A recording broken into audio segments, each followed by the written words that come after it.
어느 분이 직장에서 몇 명 되지는 않지만 믿는 사람들이 모여서 함께 예배를 드리기로 했다는 이야기를 들었습니다. 다들 바쁘죠. 해야 할 일들도 많고요. 그러나 가만히 생각해 보면 예배 드리는 게 가장 귀하다고 생각을 한 것입니다.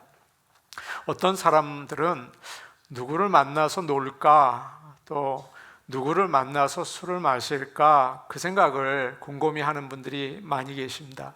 어떤 분은 운동을 어디서 할까, 건강을 먼저 앞세우시는 분들도 많죠. 어떤 사람은 영어와 컴퓨터를 어디서 배울까, 미국에 살아야 하는데 그게 꼭 필요하다고 생각이 된 거예요. 어디서 배우나, 그것을 생각합니다. 다들 할 일이 많습니다. 그런데 한 가지, 그 일만 하시면 죄를 짓게 되고 계속 결국은 불행하게 됩니다. 그 일이 좋은 일인데도 불구하고 하나님이 빠지면 여지없이 죄를 짓는 일이 되고, 운동도 마찬가지죠. 죄 짓는 일이 되고 또 결국은 불행하게 되죠. 가장 중요한 것은 하나님입니다. 그래서 저는 성도들이 모일 때 차를 마시는 것도 좋고 또 뭐 어디 가시는 것도 좋은데 함께 예배 드리는 것도 추천을 드립니다. 만나서 얘기하시다가 찬송 한 장 부르고 기도하고 성경 한 곳 읽으면 멋진 예배 되지 않을까요? 여러분, 그거 왜 못하십니까? 하실 수 있어요. 마음 맞는 사람들과 만나서 우리 예배나 드릴까? 하시면서 예배 드리십시오.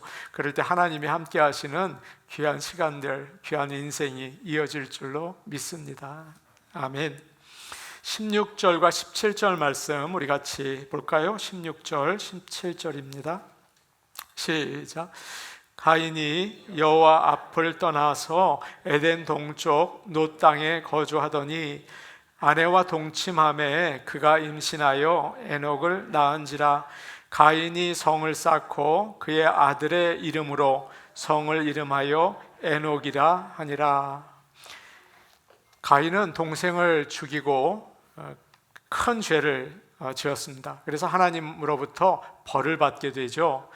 땅이 저주를 받아서 농사를 지어도 열매를 내지 못할 것이다.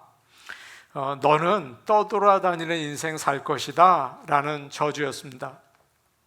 또 가인은 형제들과 친척들이 자꾸 죽이려고 하니까 자기를 두려워서 하나님께 부탁을 했죠. 하나님께서는 그에게 표를 주셔서 보호해 주셨어요. 하나님께서는 언제든지 우리가 죄를 지어도 은혜를 주시는 하나님이십니다. 오늘 말씀 16절을 보시면 가인이 여호와 앞에서 떠났다라는 말씀이 나와 있죠. 이 말씀의 뜻은 하나님으로부터 돌아서서 하나님을 멀리하는 생활을 했다는 거예요. 항상 성경에 나와 있는 동쪽, 에덴의 동쪽은 하나님으로부터 멀어졌다는 뜻이죠. 요나도 동쪽 다시스를 향해서 가지 않습니까? 하나님으로부터 멀어졌다는 뜻이에요. 가인은 오랫동안 정처 없이 떠돌아다닌 것 같습니다. 그러다가 드디어 정착을 했습니다. 거기서 마음이 맞는 아내를 만나서 결혼을 하고 아들을 낳았죠. 그 아들의 이름이 에녹입니다. 여러분, 나중에 셋의 자손 가운데 나오는 의인 에녹이 아니에요. 다른 에녹입니다. 거기서 가인은 성을 세웠어요. 성은 다른 말로 시티, 도시라는 뜻이죠. 사람들이 모여 사는 마을을 가리킵니다. 그 도시는 크지 않았을 것입니다. 그리고 그 도시의 이름을 자기 아들의 이름 에녹을 거기다 지어서 붙였습니다. 사람들은 하나님의 이름을 높여야 하지 않습니까? 하나님의 이름을 항상 높이시기를 바랍니다. 그런데 가인은 자기의 아들 이름을 높인 것입니다.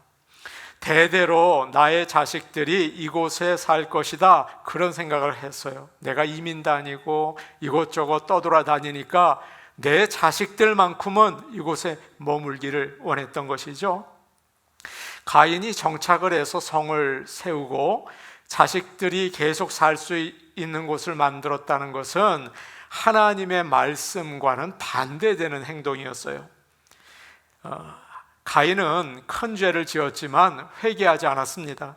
하나님께서 그를 보호하시기 위해서 사람들이 해치지 못하도록 은혜의 표를 주셨지만 그럼에도 불구하고 하나님께 불만이 가득했고 반항을 하게 되었습니다. 오늘 말씀의 뜻은 이것입니다. 간섭하지 마십시오. 제 인생은 제가 알아서 하겠습니다. 하나님 없이도 잘 살 수가 있습니다. 한번 어떻게 사는지 보세요 라는 거죠. 여러분 그런 마음 드실 때 있으세요? 하나님 나 어떻게 사는지 한번 보세요. 그런 것입니다. 그는 스스로 성을 세워서 적으로부터 자기 가족들을 보호하고 땅과 재산을 지키려고 했습니다. 행복할 거라고 생각을 했어요. 시편 49편 11절에 이런 기가 막힌 말씀이 나와 있습니다. 사람들이 땅을 사서 자기의 것이라 이름을 붙이지만 그들의 영원한 집, 그들이 영원히 머물 곳은 오직 무덤뿐입니다. 그런 노래가 있습니다. 오늘날도 그렇죠. 사람들은 이 집이 내 집이다, 내 자녀한테 물려줄 집이다, 그래서 자기의 이름이나 자녀의 이름으로 등기를 하죠. 내 거라는 거예요. 그러나 하나님 없이 스스로 안전하게 행복하게 살겠다고 하지만 기억하십시오. 그리 오래 살지 못합니다. 오늘이 마지막일 수도 있는 것이죠. 집도 땅도 남의 것입니다. 모두 하나님의 것입니다. 그런데 한 가지 흥미로운 것이 있습니다. 오늘 우리가 읽은 16절에 노시라는 땅의 이름이 나오거든요. 여러분 그것을 밑에 주석을 보시면 그 뜻이 나와 있어요. 방랑하다, 떠돌아다닌다는 뜻입니다. 가인이 하나님을 떠났을 때 어떻게 됐습니까? 잘 됐습니다. 하나님을 떠났는데 잘 됐어요. 한 곳에 정착해서 성을 세우고 마음 맞는 여인을 만나서 결혼을 하고 자녀들을 낳았죠. 그 다음에 나오는 말씀들은 더 기가 막혀요. 그 집이 잘 되는 겁니다. 자식들이 각 분야에서 성공을 하는 겁니다. 얼마나 좋습니까? 그러면 그곳의 이름을 바꿔야죠. 노시 아니죠. 안식, 성공, 기쁨 이래야 되지 않습니까? 그런데 노시라는 거예요. 방황한다는 거예요. 또 안정을 취하지 못한다는 거죠. 잘 사는 것처럼 보였지만 실제로는 그렇지 않았던 것입니다. 불행했던 것이죠. 사랑하는 성도 여러분, 하나님은 창조자이십니다. 아멘. 하나님이 모든 것의 근원이 되십니다. 질서도 안전도 기쁨도 소망도 모두 하나님으로부터 온다는 사실을 오늘 예배에 나오신 여러분 꼭 기억하시고 하나님 안에서 기쁨과 평안을 누리시기를 원합니다. 우리의 뿌리가 하나님께 있어요. 그래서 하나님을 떠나면 어디에 살든지 방랑자가 되는 거죠. 아무리 큰 죄를 지어도 하나님께서 벌을 주신다고 해도 하나님을 떠나지 말고 하나님 안에 또 예배와 하나님의 그 모임 안에 있기를 간절히 원합니다.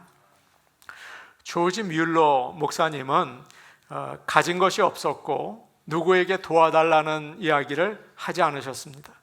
오직 하나님께 기도해서 고아원을 운영을 했는데요, 2,000명 정도의 아이를 먹였습니다. 여러분 대단히 돈이 많이 필요하지 않겠어요? 어느 날 독일에 있는 한 선교 단체에서 고아원을 돕겠다고 연락이 왔습니다. 목사님 얼마나 필요하십니까? 라고 제안을 했어요. 그때 뮬러 목사님이 이렇게 대답을 하셨대요. 왜 저에게 물어보십니까? 하나님께 물어보십시오.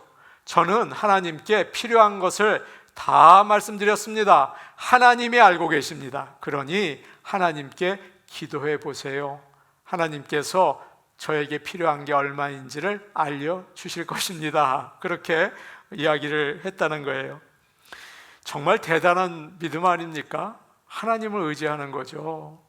그는 철저히 나는 사람의 도움을 의지하지 않고 하나님만 의지하겠다, 그런 믿음으로 살았습니다.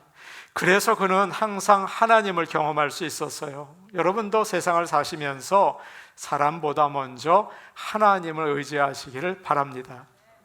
내가 성을 쌓아서 내 가족들 돌봐야지, 그래서 돌보지 마시고 하나님이 우리의 산성이 되시기를 축복합니다.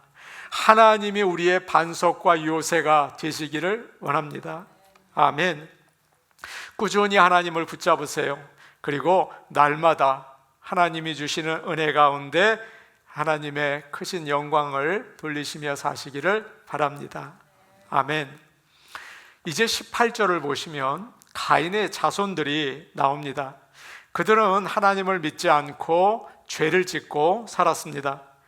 그러나 하나님께서는 그들에게 은혜를 베푸셔서 세상을 발전시키는 아주 중요한 일을 하십니다.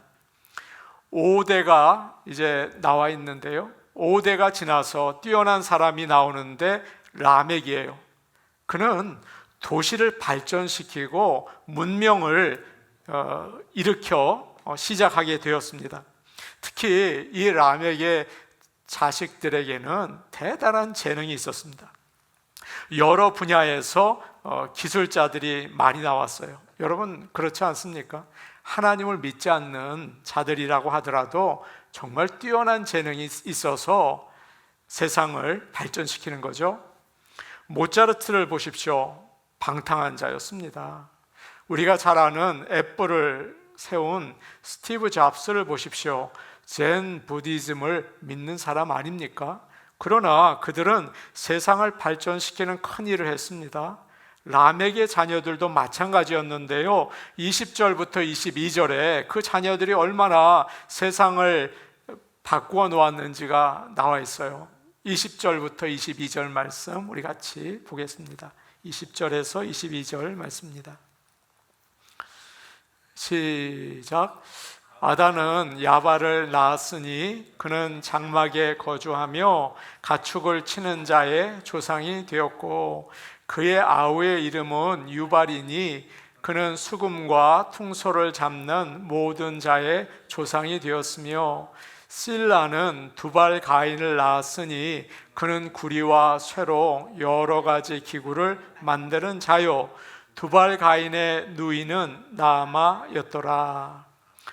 먼저 라멕의 큰아들이 나옵니다. 그 이름이 야발이 나오는데요, 그는 처음으로 텐트를 세워서 살면서 가축을 치는 일을 했습니다. 아벨처럼 양과 염소 몇 마리 키우는 게 아니고요, 낙타, 큰 가축이죠, 나귀를 포함해서 많은 짐승을 돌보는 전문 목축업을 한 사람입니다. 성공했습니다. 많은 가축을 돌보는 자였죠. 그의 동생은 유발인데 그는 음악적인 재능이 있었습니다. 예술가였어요. 그저 버드나무 가지 꺾어서 피리를 부르는 정도가 아니었고요, 음악을 작곡하고 여러 악기를 연주했습니다. 그래서 사람들이 우리 동네에 와서 공연을 좀 해주십시오. 그리고 정말 음악을 좀 가르쳐 주십시오. 그렇게 많은 사람들이 부탁을 할 정도였던 것 같습니다. 세 번째 아들은 두발 가인인데 그는 쇠를 가지고 기계를 만드는 기술자였습니다. 특히 구리와 철을 녹여서 여러 모양을 만드는 고급 하이텍 기술을 가지고 있었죠.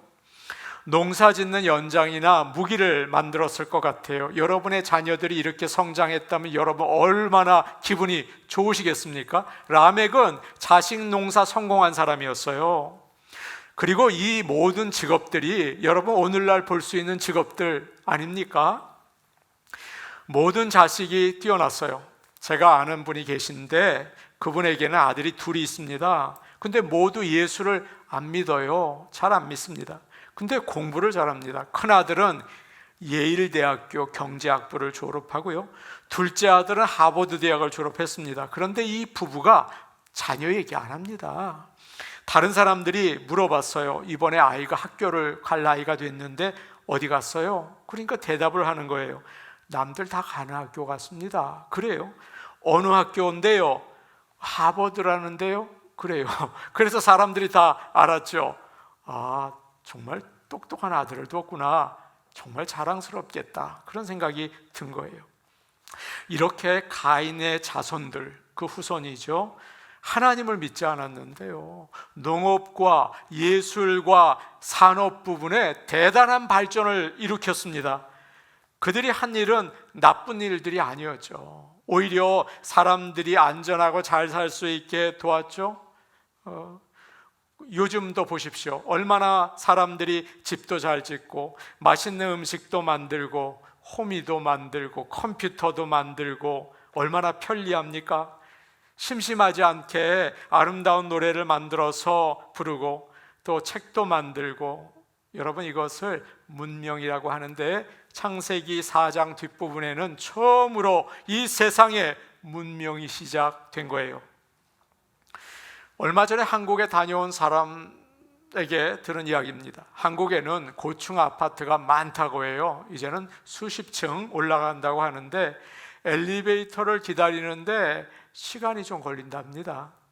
그래서 요즘에는 집 안에서 스마트폰으로 엘리베이터를 부른대요. 그리고 나서 엘리베이터가 도착을 하면 전화기로 신호가 온답니다. 그래서 나가서 탄답니다. 이야, 정말 세계 편리함의 극치죠. 이 가인의 자손들이 한 일들이 좋은 일이에요. 사람들에게 편리함과 안전을 주었죠. 그리고 하나님께 영광을 돌리는 일도 했어요. 아브라함이나 모세나 다윗은 지금 여기 나오는 야발처럼 모두 목자들이었습니다. 그걸 가지고 하나님께 제물을 드렸죠. 시편을 보면 음악을 가지고 하나님을 찬양합니다. 오늘도 찬양팀이 하나님 찬양했잖아요. 찬양은 너무나 귀한 거예요. 출애굽기를 보시면 성막을 만드는, 성막에 필요한 물건들이 있는데 하나님께서 기술자들에게 지혜와 총명의 영을 주셔서 그것들을 다 만들게 하셨다는 거예요. 지금 두발가인과 같지 않습니까? 우리가 가지고 있는 재능이 무엇인가요? 하나님이 주신 거예요. 그걸 가지고 사람들에게 도움을 주고 하나님께 영광을 드리기 위한 거죠. 그런데 여러분 기억하십시오. 가인의 자손들은 하나님을 믿지 않고 문명만 발전시켰어요.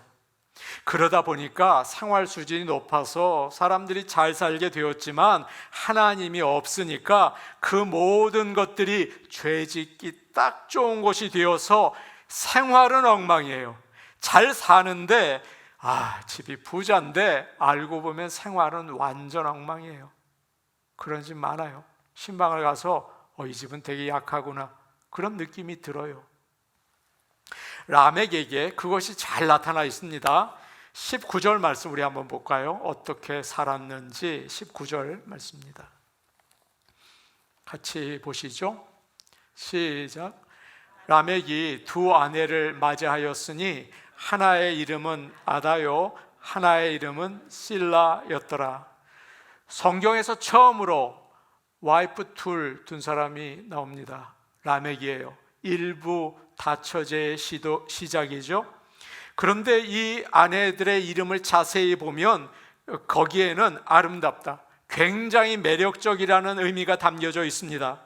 그러니까 두 여인이 다 매력적인 거예요. 둘 다 데리고 살지라고 한 것입니다.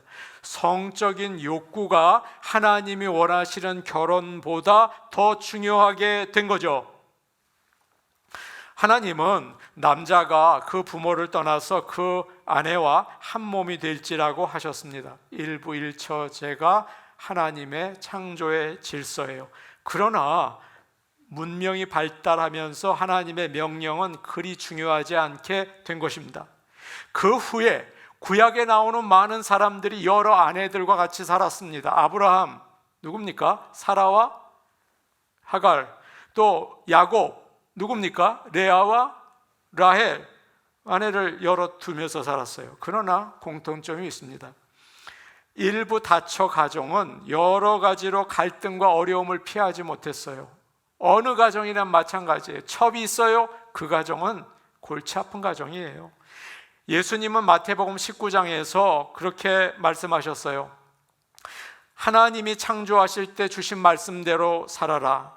그러나 너희가 악하기 때문에 모세가 이혼을 허락했지만 원래 하나님이 원하는 것은 그게 아니다 라고 19장 8절에 이야기를 하셨어요.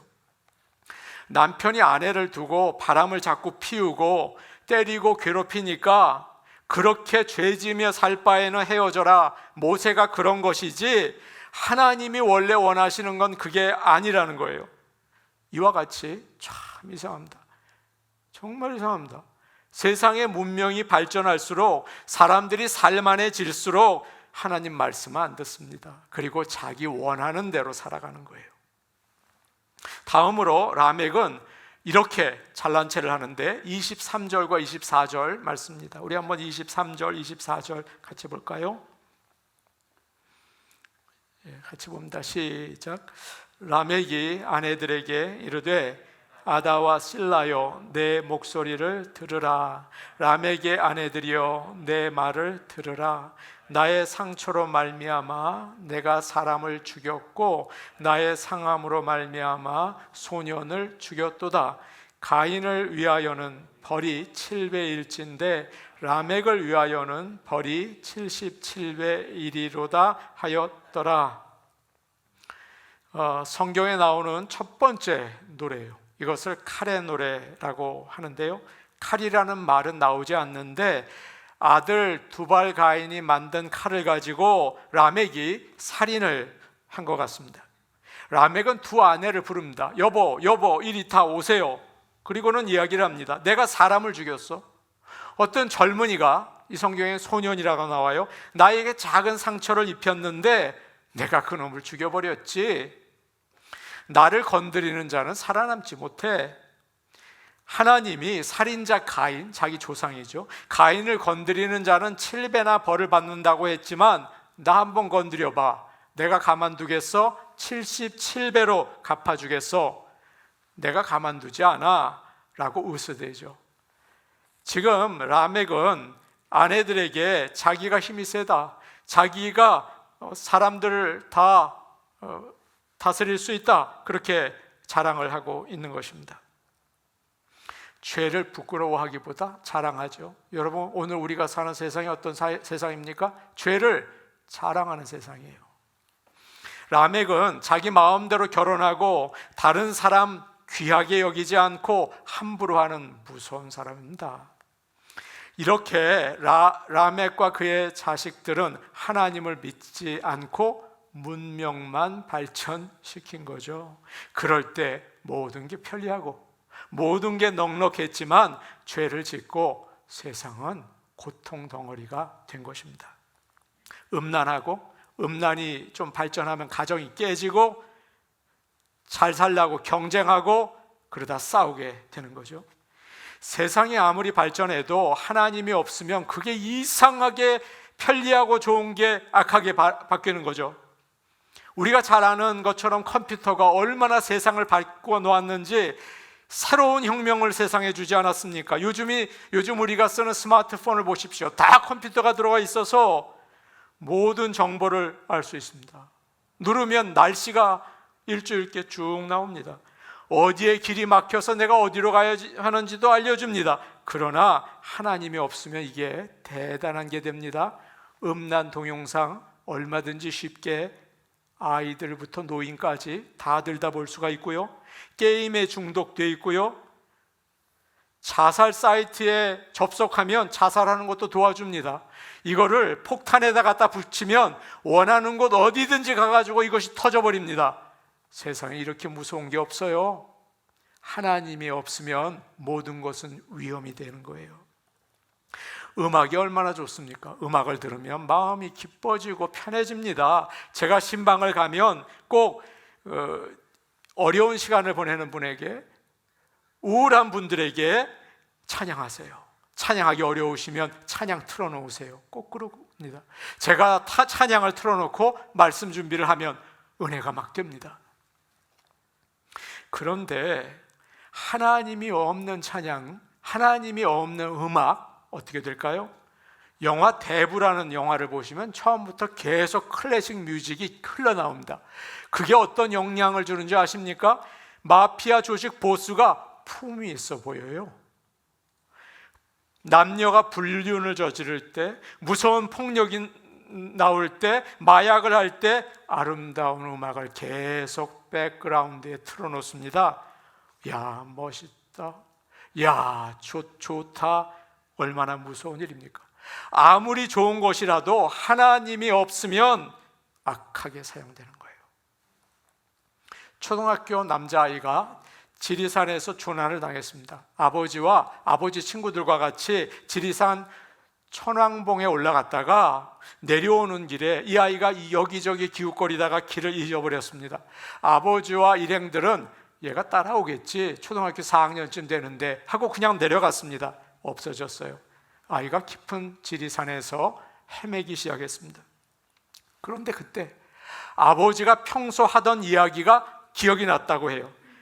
밤이 되어서 무서울 때는 이 생각이 퍽 들더래요. 우리나라 산에는 맹수가 살지 않는다. 그 말이 떠오르니까 밤에 무서움을 이겨낼 수 있었어요. 다음날 비가 왔습니다. 산에서 비가 많이 오는데 두려우는데 이 말이 떠오르더래요. 산에서 비를 맞고 잠이 들면 체온이 떨어져서 죽는다. 그래서 이 아이는 가지고 있던 침낭을 뒤집어 쓰고 밤새 잠을 자지 않았답니다. 그리고 결정적인 거 한 가지가 있었는데 그 아버지가 한 말이었어요. 산에서 길을 잃으면 물소리 나는 데로 가라. 그러면서 안다. 그래서 이 아이가 그 아버지의 말을 따라서 물소리 있는 데로 갔다가 3일 만에 돌아왔어요. 참 놀라운 일이죠. 우리는 문명이 발달된 세상에 살고 있습니다. 첨단 세상입니다. 하이 테크놀로지입니다. 정신 똑바로 차리지 않으면 풍족함과 편안함을 따라서 나를 위해 살다가 악에 빠지고 불행에 빠지게 됩니다. 우울증에 빠지게 되는 것입니다. 하나님과 동행하십시오. 하나님을 찬양하십시오. 하나님의 말씀이 가까이 가는 것이 여러분 기쁘지 않을 겁니다. 우리 안에 죄가 있으니까 언제나 불편하겠죠. 나에게 원하는 것은 죄가 끌리지 않겠습니까? 그러나 하나님과 동행하면 초막이든 궁궐이든 그 어디나 하늘나라가 됩니다. 하나님께 가까이 나가시는 지혜로운 천국 백성들 되기를 간절히 축복합니다. 아멘. 25절, 26절 마지막으로 우리 같이 볼까요? 25절, 26절입니다. 같이 보십니다. 시작. 아담이 다시 자기 아내와 동침함에 그가 아들을 낳아 그의 이름을 셋이라 하였으니 이는 하나님이 내게 가인이 죽인 아벨 대신에 다른 씨를 주셨다 함이며 셋도 아들을 낳고 그의 이름을 에노스라 하였으며 그때의 사람들이 비로소 여호와의 이름을 불렀더라. 아담과 하와가 다시 아이를 낳습니다. 지금 아담과 하와에게는 실제로 가까이 있는 아들들이 없었죠. 아벨은 죽었고 큰아들 가인은 떠났고, 그런데 하나님께서 아벨을 잃고 그 비고 빈 허전한 마음에 아벨 대신 귀한 아들을 주셨습니다. 그 아들의 이름이 셋입니다. 얼마나 기뻤을까요? 셋의 뜻은 주셨다라는 뜻이에요. 하나님이 나에게 가인이 죽인 아벨 대신 다른 아이를 주셨다. 하와는 셋을 얻고 희망을 가졌습니다. 하나님이 약속하신 창세기 3장의 말씀, 여자의 후손이 사탄의 머리를 상하게 할 것이라는 그 약속을 다시 생각했습니다. 가인의 자손은 도시를 만들고 문명을 만들었지만, 그러나 26절을 보니까 셋의 자손 에노스는 뭐라고 되어 있습니까? 비로소 여호와의 이름을 불렀더라. 그동안은 하나님을 생각도 안 하고 살던 인생들이었어요. 그런데 하나님께서 하나님의 이름을 알려주셨어요. 오늘 여러분의 삶에 하나님의 이름을 다시 기억하게 해주시기를 축복합니다. 저는 압니다. 그런데 일주일 동안 한 번도 생각 못하시고 지내지는 않으셨어요? 여호와의 이름을 다시 기억나게 해주시기를 원해요. 얼마 전에 교인의 딸이 결혼식을 했는데 거기 갔습니다. 거기서 오래전에 뵙던 목사님을 만났습니다. 그 목사님 대뜸 하시는 말씀이 목사님 아이들 아무개 위해서 기도하고 있습니다. 제가 충격받았습니다. 그분을 만난 지가 거의 굉장히 오래됐거든요. 이제는 은퇴하시고 나이가 들었는데 우리 아이들 이름을 기억하다니 제가 아주 놀랐어요. 여러분, 관심을 가지고 계셨다는 거죠. 언제 이름을 기억하세요? 잘 알 때 기억하지 않으십니까? 셋의 자손은 하나님과 가까이 지냈습니다. 여러분도 하나님과 가까이 지내십시오. 그럴 때 가인의 자손은 더 편리하고 더 안전해서 즐겁게 살다가 욕심 커져서 죄를 지었지만 셋의 자손은 하나님을 사랑했습니다. 하나님은 나의 구원이시다. 하나님은 우리의 구원이시다. 여러분도 항상 하나님의 이름을 부르시며 이번 주 잘 지내시고 다음 주 또 기쁜 마음으로 하나님께 함께 예배 드리시기를 간절히 원합니다. 아멘. 우리 같이 기도하겠습니다. 오늘 오신 하나님 아버지, 너무도 편리한 세상, 너무도 발전된 문명, 우리는 그곳에서 하나님 말씀을 소홀히 하고 하나님의 이름을 잊어버린 채 살아가게 됩니다. 하나님 아버지, 오늘 주신 말씀을 다시 기억나게 하셔서 하나님의 이름을 부르고 하나님께 돌아와 가까이 주의 말씀을 따라 살며 하나님과 가까이 지낼 수 있게 인도하여 주시옵소서. 하늘의 영광을 바라보며 하나님을 바라보며 살 수 있도록 복내려 주옵소서. 예수님 이름으로 기도하옵나이다. 아멘.